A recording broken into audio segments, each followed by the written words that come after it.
بسم اللہ الرحمن الرحیم۔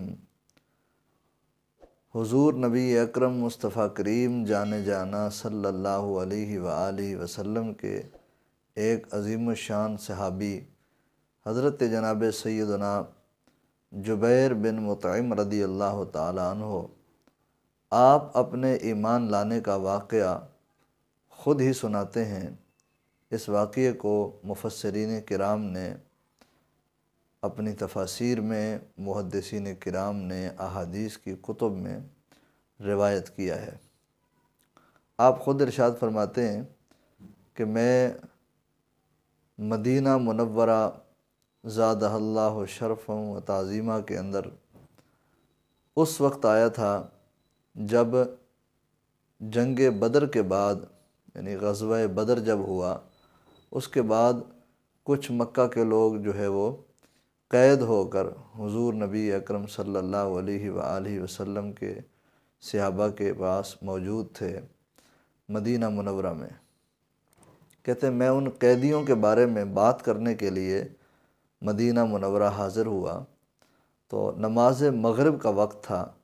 حضور نبی اکرم صلی اللہ علیہ وآلہ وسلم اپنے اصحاب کو نماز مغرب پڑھا رہے تھے، اور نماز میں حضور جان رحمت صلی اللہ علیہ وآلہ وسلم نے سورہ طور کی ان آیات بینات کو تلاوت فرمایا کہ ان عذاب ربک لواقع ما لہ من دافع۔ کہتے ہیں میں نے ان آیات بینات کو سنا، سنتے ہی مجھے ایسا محسوس ہوا کہ میرا دل پھٹ جائے گا اور مجھ پر ابھی عذاب نازل ہو جائے گا۔ کہتے ہیں میں اس قدر خوف زدہ ہو گیا کہ میں حضور جان رحمت صلی اللہ علیہ وآلہ وسلم کی خدمت اقدس میں حاضر ہو کر مشرف باسلام ہو گیا۔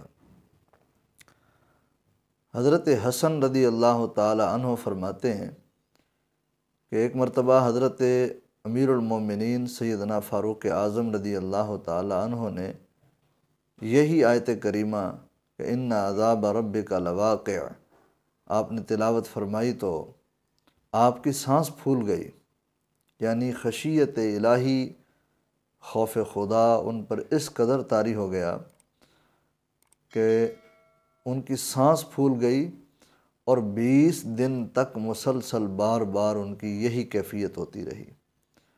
یعنی قرآن مجید میں وہ آیات بینات جن میں اللہ تعالیٰ کے عذاب کا ذکر ہے، اسے پڑھ کر سن کر حضرات صحابہ کرام رضوان اللہ علیہم اجمعین کی یہ کیفیت ہو جایا کرتی تھی کہ ان کے دل اللہ کے خوف سے لرز جاتے تھے۔